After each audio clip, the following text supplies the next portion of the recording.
Good morning, everyone. We are waiting on a few council members to join us here, and we will get started momentarily.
Good morning, everyone. Just wanted to give a brief update. We have one more council member that should be here momentarily, and then we'll get started with our city utilities meeting. Sorry for the inconvenience.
Good morning, everyone. We officially have quorum today, so we can get started with our regular City Utilities Committee meeting.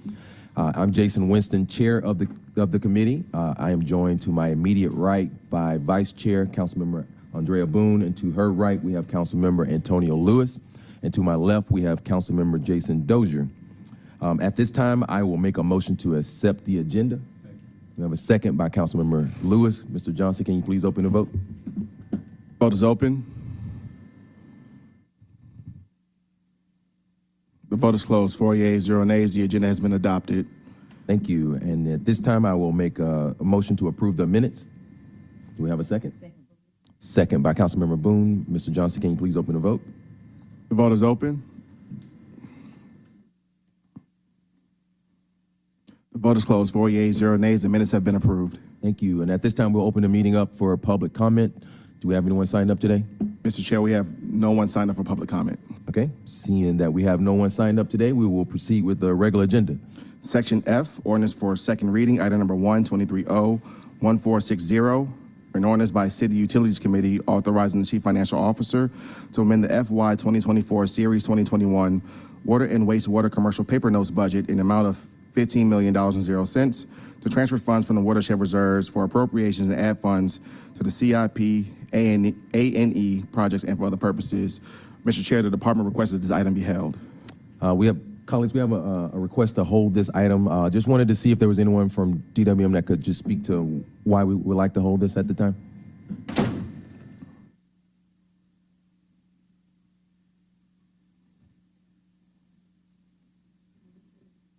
Good morning. Good morning.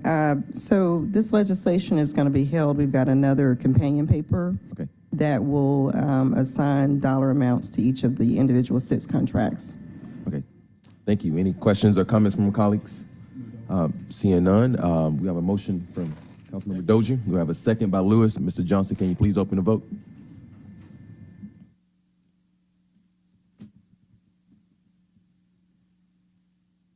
The vote is open.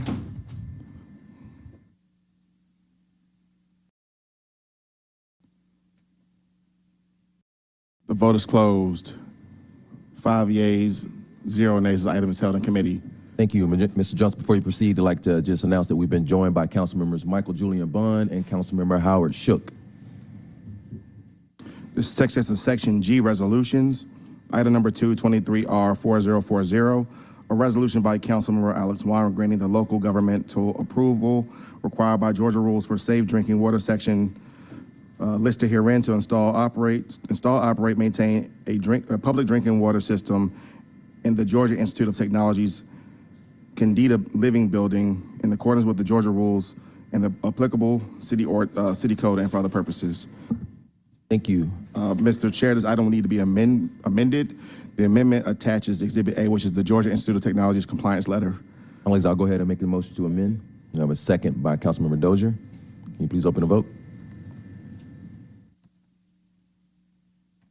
The vote is open.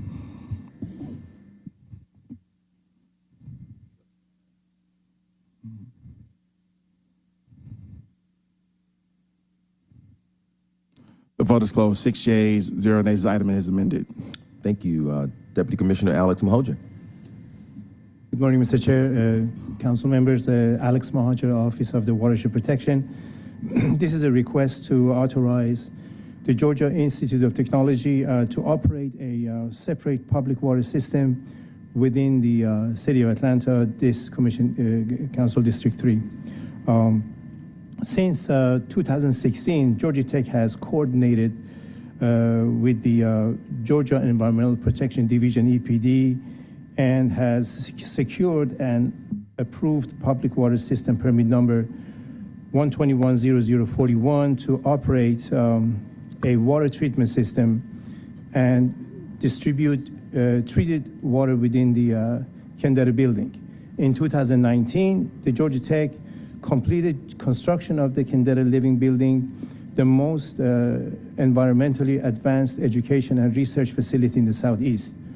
The City of Atlanta Department of Watershed Management has reviewed the approved permit as well as plans and specifications for the public water system installed within the Kendera building. Georgia Tech has also committed in writing to comply with all state drinking water regulations, the applicable Georgia rules, and EPD approved drinking water system operation and maintenance manuals.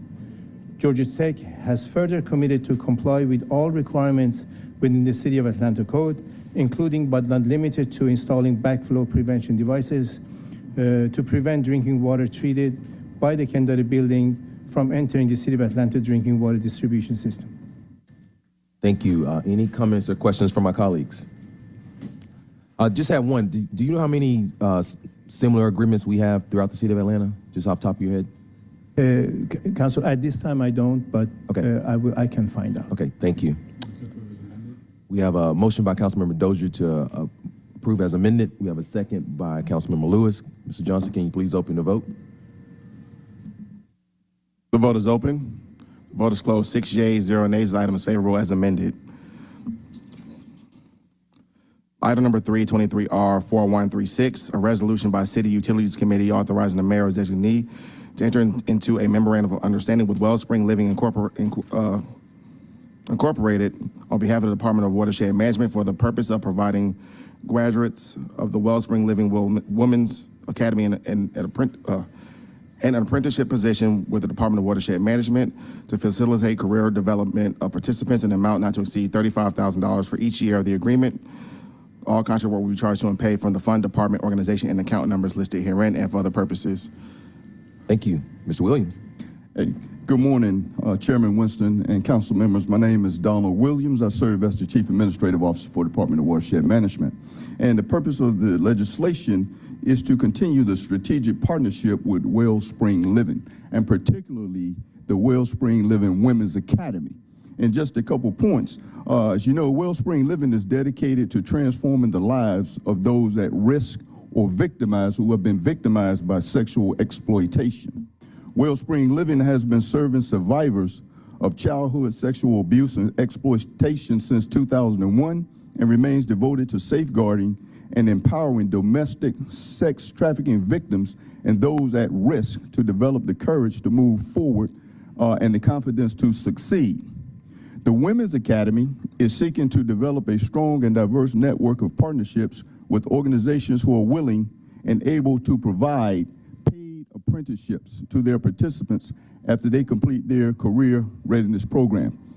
And in keeping with Mayor Dickens' second pillar of a city of opportunity for all, we will work in tandem with the Women's Academy apprenticeship team to provide mutual support for participants as they complete their apprenticeships. So this legislation was originally approved in December of 2018. It is set to expire in December, and we're seeking to continue that relationship with Wellspring Living's Women's Academy. Great. Any comments or questions from my colleagues? We have a motion to approve by Councilmember Boone, a second by Councilmember Dozier. Mr. Johnson, can you please open the vote? The vote is open. The vote is closed. 6 yeas, 0 nays. This item is favorable. Thank you. Item number 4, 23R4137, a resolution by City Utilities Committee authorizing the mayor as needed to enter into a memorandum of understanding with Atlanta Technical College, a unit of the Technical College System of Georgia, on behalf of the Department of Watershed Management for the purpose of providing comprehensive training programs for eligible Department of Watershed employees in amount not to exceed $76,560.0 for each year of the agreement. All contract work will be charged to and paid from the fund, department, organization, and account numbers listed herein and for the purposes. And Mr. Chair, the department requests that this item be held.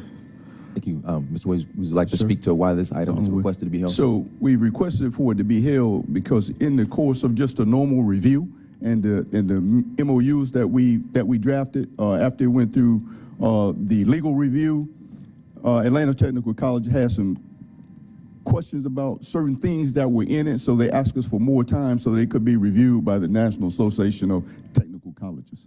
So we just want to make sure we don't anticipate that it'll be a problem, but we wanted to just push it back and give them that appropriate time to make sure that they were okay with the MOU as it was written. Okay. At this time, I open up for comments. Councilmember Lewis. I want to say I appreciate you all for this effort. Atlanta Technical College is in District 12 on Metropolitan Parkway. Dr. Seal has been doing the things that it takes to improve and to grow. And so this looked like a growth and a partnership with the city, and I can't wait until that they are actually able to talk to the national folks to make it happen. So I look forward to this coming back in front of the committee, and I hope that we're able to push it through. Absolutely. Yes, sir. I'm so moved to file. Motion to hold by Councilmember Lewis, second by Dozier. Mr. Johnson, can you please open the vote? The vote is open. The vote is closed. 6 yeas, 0 nays. This item is held in committee. We have one item coming off held.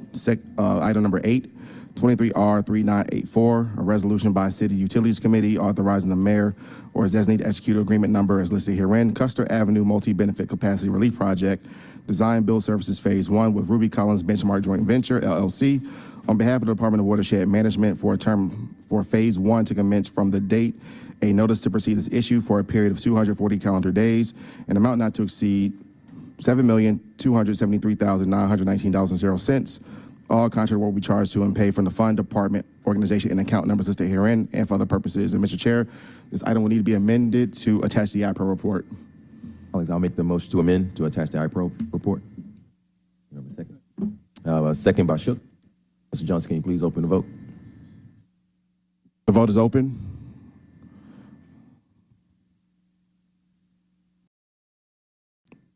The vote is closed. 6 yeas, 0 nays. This item has been amended. Thank you. Commissioner Browning. Good morning, Chairman Winston, Council members, Makita Browning, Commissioner for Department of Watershed Management.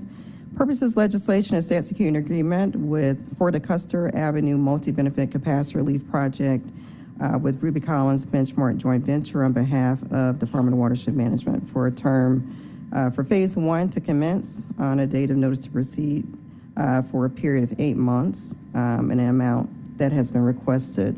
As part of the ongoing initiatives to meet the requirements of the federally mandated consent decree, DWM has further refined and developed scopes of work for necessary capacity relief projects within the Custer Avenue combined sewer subbasin of Entrenchment Creek. The agreement is structured as a progressive design build contract with the services provided under the agreement funded and managed in 2 phases. Phase 1 involves design services up to 60% design, which is the work that is being approved by this resolution, at which point the contractor and the city will negotiate contract price for Phase 2 construction services. The project is located in District 1, will consist of the design and construction of a 24 million gallon underground storage vault with an above ground 2 million gallon surface water detention basin providing capacity relief within the existing combined sewer system. This project will mitigate the likelihood of combined sewer overflows and overland stormwater flooding that has plagued the Peoplestown community for several years.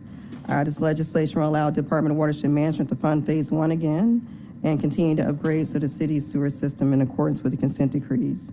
Again, Phase 1 design has a project duration of 8 months with an expected completion in June of 2024. Following design, we'll look to move forward with Phase 2 construction. This project has a regulatory milestone of July 1st, 2027. Happy to entertain any questions that you may have. Thank you. Any comments or questions from my colleagues? Obviously, you know, I'm very excited to see this agreement being executed. It's been a long time coming for the people of Peoplestown, and so I make a motion to approve. And a second by Councilmember Shook. Mr. Johnson, can you please open the vote? The vote is open. The vote is closed. 6 yeas, 0 nays. The item is favorable as amended. Mr. Chair, that concludes our legislative items for today. Thank you. Any general remarks from my colleagues? Just wanted to speak on the last legislation. There tomorrow in Peoplestown at 6:30 at Barack and Michelle Obama Academy. We will be having a public meeting regarding the Custer Avenue multi-benefit capacity relief project. So for those in Peoplestown or in the surrounding communities that have an interest in this project, please join us tomorrow. And if you heard a little hoarseness in my voice today, it's because I'm still recovering from cheering on your 1-0 Atlanta Falcons. So go Falcons, and looking forward to the rest of the season. With nothing else, we stand adjourned. Thank you.